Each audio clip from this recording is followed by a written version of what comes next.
All right, teammates. We are back once again. If this is your first time listening to the Move Swiftly podcast, welcome to the number one show on innovative teamwork. Great to have you. Looking forward to having you back for more. To my regular listeners, you hit the play button so you know how we get down here. You know how we roll. Whatever challenges you may be going through, whatever obstacles may be in your way, whatever you feel like is blocking you from where it is you want to be, we are here to indirectly tell you you are not going through it alone. And today, again, we are, is what we do. You guys already know what we do. I have Miss Alessia Citro, who, as I was listening to her, and just so you know, I actually last year, we're recording this 2024, but last year I spent an entire year sober. I, like you, grew up in a household where I had two parents that were going to support me regardless of whatever it is I did. And, you left a corporate career and you did the ultimate and you actually bet on yourself. And, a lot of the things that you've actually gone through, I think it's going to be really, really valuable, not only to me, but also to everyone that's listening in. So all that being said, Alessia, excuse me, welcome to the show. How are you?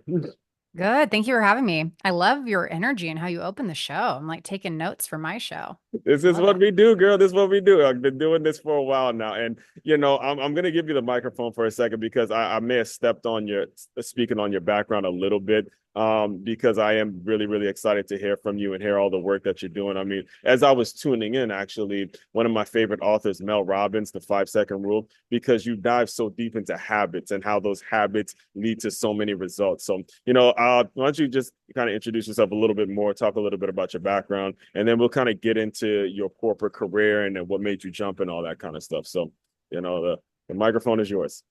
All right. Well, boy, who am I? I think the Cliffs Note version, which we'll get into more of the specifics here in a minute, but I had reached the pinnacle of my career, or so I thought, Mm-hmm. in big tech.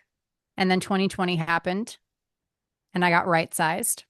And after hitting my head against the wall for like 2 years as a new entrepreneur, I finally had the aha moment that, ooh, personal development is no longer optional. It is required if I am going to be a business owner, if I'm going to do this on my own, right? Mm-hmm. And so habits was the theme that immediately emerged. It's like all these little things that you've been avoiding because you're a go big or go home, Yeah. all or nothing kind of gal. Oh. That's the key is this insignificant small stuff is going to change your life. So I became a student of habits and now here we are. So as you look back on it now, because now you are a parent, and I know that you're young people. One of the stories that really touched my heart actually is when you were talking about how when you gave up wine, instead of your daughter asking you where's the wine, she wants to write her own book and all that kind of stuff. As you look back on it now and you think about the way you actually grew up with the two supportive parents that wanted you to go down that corporate route, wanted you to kind of get that regular 9 to 5 and stuff like that.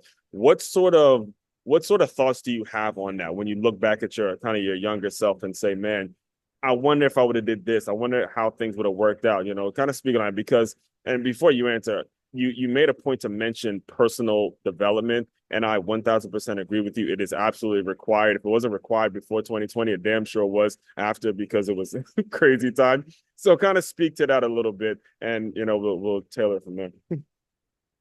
You know, so like you said, my parents, they love me and support me no matter what. And growing up, I very much felt the pressure, particularly from my dad. I think Yeah. my mom would like cheer me on no matter what I did. Yeah. But my dad, I think that he lived vicariously through me. So Yeah. he immigrated from Italy to the States when he was 14, Okay. didn't get the opportunity to go to college because he was hustling, working, sending money back home. Yeah.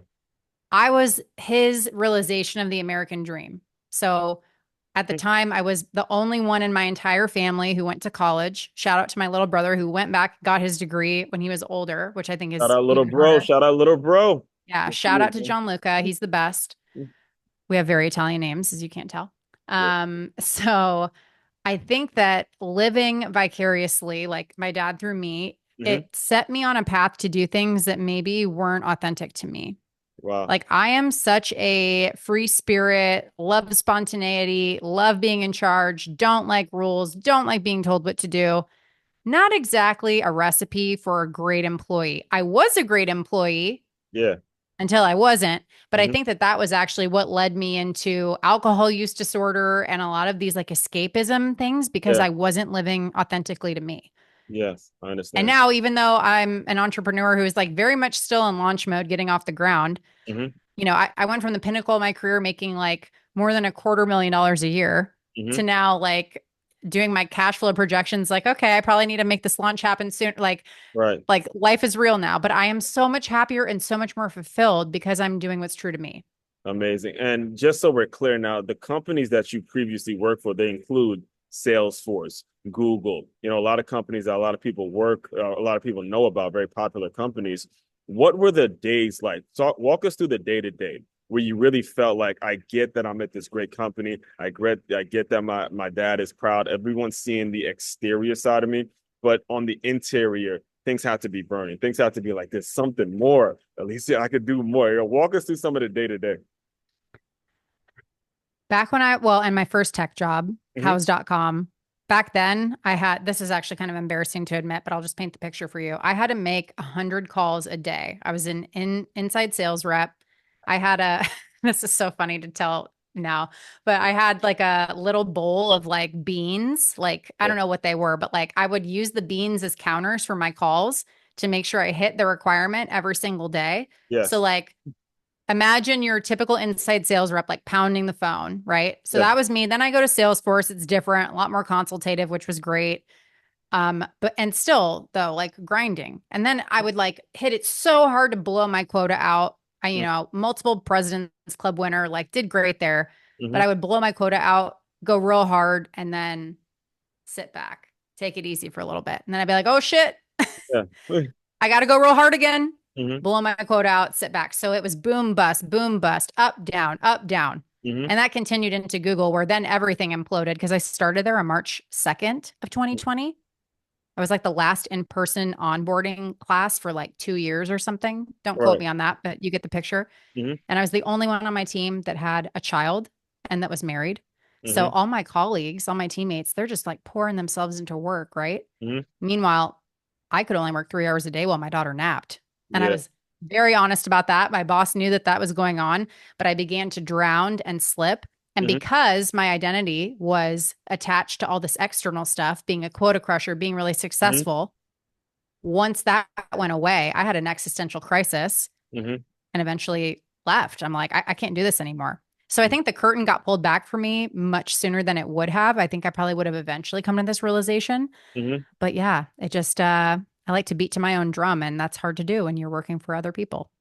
So educate us a little bit, because when you mentioned making 100 calls a day, I hear it and I think that's a good habit, because you're on the phone with people and you're at least, it's like a force multiplier. You're developing those soft skills, those people skills that we all need. However, do you look at it saying, hey, because I'm in tech, or was it a situation because you're in tech where you're not developed, where you just read it from a script and you're calling these people and it's like over and over? Because that I can see being very tedious, versus the latter where you're at least calling people and at least you're developing the skills to get them to do something over the phone. How was that process? Yeah, that's a good differentiator. I think it really depends on what you're selling. The Mm-hmm. first product, it was like very much rinse, repeat, very repetitive. And I love variety, which is why I needed to write a book Yeah, on that's what habits I'm saying. because it's like for the person who hates monotony and hates repetition. I wrote the book for you. Yes. Whereas, like, if you're in a more consultative, more creative type of sale where you Uh, have multiple products in your bag, that's a little more exciting, but nevertheless, yeah, it's still a grind. I mean, exactly. everything is a grind, but you got to choose the one that's the best fit for you, you know? Yeah, it gets really monotonous. All right, one thing too, one of the things that you actually mentioned is that you actually had a wine business as well that was pulling in, I believe what you said, seven figures, if I'm not mistaken. And Yep. so you're doing this. You go to the airport. I can't remember where you said. Was it L.A.? L.A. that you and your husband went to? I know we were in Maui. We were flying back. Yeah, Uh-huh. Hawaii. You're flying back from Maui, and you tell your husband, "Hey, I'm leaving my job." And walk us through. I just want you to kind of talk about that moment, because I'm looking at it now from the perspective of the man's perspective. He must have been like, "Oh, okay." So how did My that poor message? husband. Yeah, that's what Oh, I, yeah. as I Okay. was listening So to it, I was more so on his. Like, man, if that happens to me, that's like, man, okay, well, let's get it, girl. yeah, he wasn't thrilled, but he has been and continues to be the Yes, most supportive support, partner in right? every way a partner can be supportive. So let Right. me rewind. So Yeah. Probably like 6 months or so before I started at Google. I Mm-hmm. started a wine company, an online wine company. And that, as you can imagine, exploded during COVID. Mm, And the other thing that happened because everyone's at home, they just want to drink, right? So the other thing that happened during COVID, I'm stuck at home. I was living in California at the time. We were mm, on lockdown for like a year, however long it was. yeah. So what starts is this like kind of innocuous habit of like, well, let me just like have a glass of wine to unwind at the end of the day. It continues to progress and progress and progress. And before you know it, it's not unusual for me to be polishing off an entire bottle of wine every night, Mm, like on a Tuesday or a Wednesday, sometimes more. On the weekends, it might be 2 bottles, right? mm, And so I had the awareness of like, okay, like this is not aligned. I am not even remotely becoming the best version of me, my higher self, which is what I wrote the entire book, Higher Self Habits, about. mm-hmm. So I decided one day I was done, dabbled with moderation a little bit. Many months later, realized that, oh, yeah, I can't moderate anything. And now I'm completely alcohol free. Mm, But that was a big turning point. But backing up to the whole Maui thing, right? mm-hmm. So my husband and I, we've got a rental property, a vacation rental in Maui. And Mm-hmm. right after it closed, we went out there to furnish it, get the whole place set up. And Mm-hmm. all of these things are happening to us while we're there that are just wow, like the stars are aligning here. I Mm-hmm. don't know if anyone listening is familiar with the fact that, like, on an island, it's really hard to get furniture, Mm, appliances, some decor. We end up needing a new refrigerator, stove, dishwasher, the whole shebang. We mm, go to Home Depot, the exact ones we want. They're like, oh, yeah, we have those in stock. We could deliver them to you this week because a special order just canceled.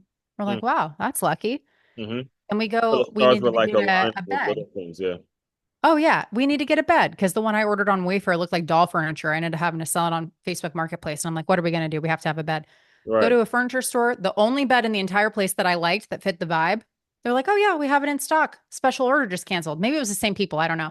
So Mm, all these things keep aligning, right? We're at the pool one day. mm-hmm. These people anonymously send us a bottle of champagne. I was still drinking at the time, so that was fine. And they tell the server, they're like, tell them that we just love their energy and just to keep being who you're being. Like things like that just keep happening, right? Oh my So it's gosh. time to You're go like, home. I mean, I hate to pause you there because I feel like I'm there. And you're having a vacation and things are just working out because if I'm not mistaken, this is a place that you rent out too. So it's not like this is places where you're gonna be making money off this place as well. So it's not like you're just blowing all the money and then things are just working out in your investment. So it's like Yeah. things are happening well. That's excellent. Yeah, it was wild. Oh, and actually, okay, so before we go to the airport, Mm-hmm. when I meet this woman on the plane, I was doing a deal at Google that the customer just wasn't loving. I honestly didn't think it was that great of a deal either, Mm-hmm. but I had a lot of pressure to make it happen. So I end up having a come to Jesus meeting with this guy, just the two of us. Mm-hmm. And I'm like, hey, I don't think you're really feeling this deal. If I'm being honest, I'm not feeling it for you either. If I were you, I wouldn't take it. I think we should just be done. Part Wow. ways as friends. And he was like, yep, I agree. So I'm like, okay, I feel really good, right? So we go to the airport, we get upgraded to first class at the last minute. I told you, great things keep happening to us. And I end up getting sat next to this woman, Jody, who's still a dear friend to this day. Uh-huh. And she tells me shortly after takeoff, I knew when you walked down the aisle that we were meant to sit together. And then I needed to tell you something. I'm like, okay, what do you need to tell me? I'm a very, very open person. She knew she was in good company. Mm-hmm. And she's like, essentially, you have everything you need right now. And what you're doing is not what you're meant to be doing. And you just need to go for it. And I was like, okay, that's a sign I'm going to quit my job. So All right. we get off the plane in LA and I'm like, hey, honey, I'm giving notice tomorrow. He was like, what? Like, what? Off a plane ride. Yeah, but I did. And I'm very glad for it. So I want to make sure I make a re-emphasize a point that you just made because this lady that you met, and you could correct me if I'm wrong, she didn't know you before. There wasn't Nope. any crime. This was all simple communication. And if I'm hearing you correctly, you were wearing your job probably on your like you probably had it on your face. You probably had the whole Google thing. I mean, the amount of responsibility that you were thinking of, plus the kids, plus the marriage, everything. This is somebody that probably sees your just sort of your whole countenance, your whole way, and say, you can do better than that. You're better than that. And that ultimately led you to that decision. So whenever, and I'm re-emphasizing that for a point, because whenever you're out there and you see somebody that might just need a word, might just need some encouragement, whatever it is, it can be total strangers. And nowadays, with these technological devices, with social media, we run from that too much. We don't have enough interaction where it's just face to face and say, hey, how's your day going? How things going? Everything is text and trying to keep up with all this stuff. So, I do want to, well, I'll let you respond to that if you'd like. Oh no, I think you're spot on. It's when you get the intuitive hit that someone needs to hear from you Mhm. or a specific thing they need to hear, reach out to them. Yeah. If it's someone you don't know and you run into them and you want to pay them a compliment, pay them the compliment. It might be the exact thing they need to hear. You might be providing a sign or confirmation or validation that they've been looking for. Hmm.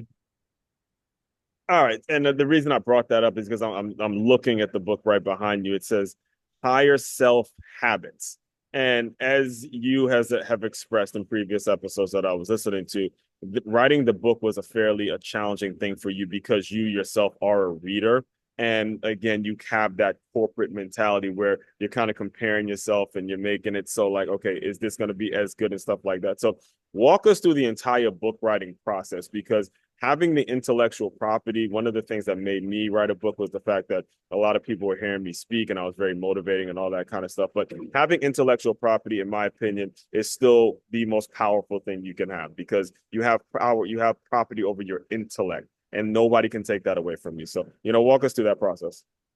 Or your Well, the process. process was interesting. From start to finish, it was about 8.5 months. It could have been faster if I hadn't had the imposter syndrome and the head trash popping up to say hello on the regular. Yeah. But I have become a different person on the other side of this book Mm, being written and coming out. And, the reason for that is I know that people listening, someone needs to hear this. Whatever it is you want to do, you're like, who am I to do that?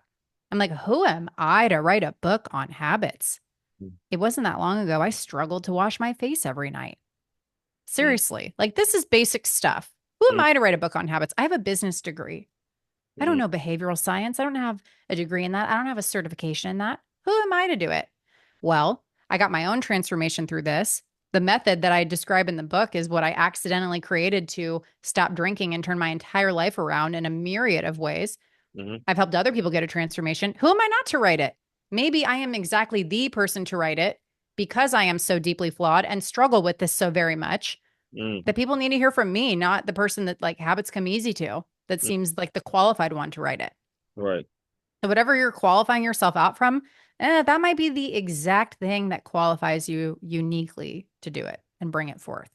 So speak on the methods that you're able to incorporate when you're talking about habits, because again, like you, one of the things that caught me for the past 3 years, I've gone on a cruise for my birthday, and I was in the Bahamas 2 cruises ago, and I mean, just Bahama mama after Bahama mama after drink, and I'm using the excuse that it's my birthday, and nothing really changed when you sober up. Like when when you drink to the point where you sober, like you're drunk yourself sober on a cruise, and I said, I don't want to do this. It is no point to it. I got drunk, yeah, and then what? The sun came up. Nothing really actually changed for the better in my life. So it was at that point where I spent the entire year sober. So walk us through, and that just happened again a lot like the lady when it comes to the airport that you met at the airport. But the method for me is I'm a runner, so instead of buying alcohol, I was now spending that money on 5Ks. I was spending that money on 10Ks when in my age group, all those sorts of things. So speak a little bit about when you talk about the method that you use to create these habits, to create these positive habits. What sort of examples can you give? So the method in the book, the higher self habits method, I accidentally created this. Yes, ma'am. So the first step, sorry, what was that? That's the best way. That's the best way. Right. Yeah. That's It authentic. like it just Yeah. dropped in and I look back, I was like, oh, okay, I see how that happened now. I can connect the dots looking back, right? 1,000. So the first step in solving anything, I don't care what it is awareness. If Yeah. you're not aware that you have a problem and what the problem is, or what the block is, the obstacle, you can't do anything. So the Mm, first step is awareness. And I have to tell you, the first like 2/3 of this book almost read like coffee with a friend that's hyping you up and reminding you that like you've got what it takes yeah. because it's debunking all the crap we tell ourselves Mhm. and why we do it and all that. So that's the first part. Mm, Then alignment. What is your chosen identity? Who do you know you were created to be? If you, and actually, okay, so the thing that made me stop drinking, my grandparents I was asked to write and deliver the eulogy for their joint memorial service. And Okay. both of them lived to be 97 and a half years old, Wow. 195 years of life combined, and Wow. like objectively amazing people. There Hmm. was not a single person that would speak ill of them or say that they were not nice. They were like stand up people that you would aspire to be like. Okay. So I'm writing the eulogy, and it becomes very clear that Mm. if I were to kick it tomorrow and people were being honest, Mm. my eulogy wouldn't read this way. Oh my God. So I'm like, okay, Wow. I need to make some shifts. I don't think that grandma would be drinking a bottle of wine every night. Wow. And she definitely never did that ever. Oh And I man. don't think that she would be grinding and burning herself out and putting so much prominence on success and making money and all this shit that ultimately really doesn't matter. Hmm. So that was the wake up call. So, and I have the reader do this in the book. If you imagine at the end of a really long, fulfilling, impactful life, what your eulogy would sound like, are you on track for that to be true right now? And if you're not, course correct. So that's alignment. There's more to it than that, but you get the picture. I mean, Then I'm still audit. getting goosebumps with that. I I tell people all the time, look, I've attended more funerals than weddings, and but however, I've never actually had to be the person to write the eulogy. So I'm looking at you now, and I'm thinking of where you were mentally and everything that you lived through. Just the writing of that, a 96-year-old woman, and now you're having this self-reflection and saying, "Oh shit, what the hell is going to happen to me if God forbid something happens?" And then boom, I got kids to think about, I got a spouse to think about. And that is, I mean, that's a very powerful opening. So again, I appreciate your courage for sharing that. Oh, thank you. Yeah, I'm an open book. I don't believe in TMI or oversharing. So you could Right. ask me anything else you want. Yes. Another thing I'll add really quickly on the note of the eulogy, I actually said this in the Mhm. eulogy. The most probable reason someone would not come to your funeral Mm. is if it is raining that day. Mm. They would rather not go out in the rain than go to your funeral. That's the number one reason they won't go. Wow. So knowing that, Hmm. and also thinking about Bronnie Ware's Five Regrets of the Dying. She was a palliative care nurse and was Hmm. literally at the bedside of thousands of people when they passed away. And they all had these five regrets. Right. One of them is, I wish I had lived the life I wanted, not the one that was expected of me. Yeah. So live for you. Yeah. So then the third stage in this process is audit, looking at everything that you do, what needs to stay, what needs to go, what do you need to start? And I actually look at this through the lens of Maslow's hierarchy of needs. Hmm. Typically, when we're like, ooh, I want to level up, what do? We start with the stuff at the top. Yeah. For example, I want to be a best-selling author. I think I'm going to go do that. Okay, great. And what about your basic habits? Are Right. you eating regularly throughout the day? Or are you skipping meals and getting hangry and your brain is like not working right? Exactly. Are you hydrated? Are you Right. sleeping enough? Right. Are you getting sunlight or are you like deficient in vitamin D? Are you Mm. moving your body or not? Mm. You got to get the basics down before you could do the sexy stuff later. Yes. So take readers through that. Then activate. Hmm. Every single behavior has four components, and people always are like, oh, I could make this habit stick. Something's wrong with me. Why can't I just get myself to do it? It's not a you thing, it's a behavior design flaw. Hmm. So I show people how there are four components to every behavior. ACTS, ACTS is the acronym. Ambition, you want to do it. Capability, you can do it. Hmm. Trigger, the prompt or the cue. Satisfaction, the reward. Everything we get rewarded for, by the way, even if it's Yes. avoiding pain or Yes. discomfort. Yes. And then I show people how to do that. Hmm. And then finally, ascend and amplify. You ascend to a new level. You start radiating out this energy, right? Hmm. Showing other people that they can do it too. And then it starts over again. It's your upward spiral. You Right. unlock new levels of awareness, new things to align to, new things you got to audit, Right. new things to activate, and on and on and on it goes. Net. So when you think about the work that you're doing with the book, what do you see as the kind of the ideal client for you, the ideal person for you to work with? Is it someone that was, specifically that's struggling with their job or alcohol or whatever it is? Kind of describe that ideal person just in case they're listening. This can benefit anyone, Hmm. but I wrote it for the woman who is just grinding, going through the motions. Shit, The people I work with, they always tell me this. I can't get out of my own way. I wish I could get out of my own way, or I'm sick of my own. Can I swear? Oh yeah, please do. Yes. I'm sick of my own shit. Yeah. They always say some variation of that. So if Hmm. you're a woman who likes to say that, let's talk. High Hmm. achievers too. People who are like type A plus, they're used to, always excelling, and they usually aren't showing up for themselves. That's who I love, love, love to help. And you can tell by looking at the book. You probably can't see this if you're listening to it, obviously, but like it's a pink, purpley cover. I wrote it for the girls, but Yeah. like men and anyone can benefit from it. Yes, I've read books that have pink covers, and I'm a man. Actually, it was a book you probably read. Minka Kelly wrote a book. Jeez, I can't remember the title of it, but Minka Kelly is like this famous actress. She was the cheerleader on Friday Night Lights, and I was a big fan of the show. So I read her book, and it's crazy to see it, to listen to. I actually listened to it on Audible, but listen to how many things she actually went through, even though she's kind of the pretty face. You would never know that sometimes, especially if you're talking about women, the prettiest girls on the exterior go through a lot of shit, like mean, nasty things on the interior as you grow up and you Yeah. realize, hey, your looks is only going to get you so far. So Oh God, isn't that the truth? that is very much the truth. So, I do want to be very respectful of your time. Can you just talk a little bit about where do you envision your business to be like in the next 10, 15 years? What's next? How do you see this whole thing playing out? The movement that I hope to, oh, I think I've already started it. I see it really taking root in the people that I'm connecting with. So I just see it expanding. And it is that you can't just have the strategy, right? I mean, that you got to have that, but like you also need to have the meaning of this, like on a deep soul level. Why are you here? What are you here for? Why Mm-hmm. does any of this shit matter to you? And yeah, I know I'm the higher self habits girl, but I still like to swear a little bit, right? Because I don't take myself too seriously, Right. and neither does my higher self. But like that, I think is the key that I want to leave the world with. Of it doesn't need to look rigid, constricting, boring.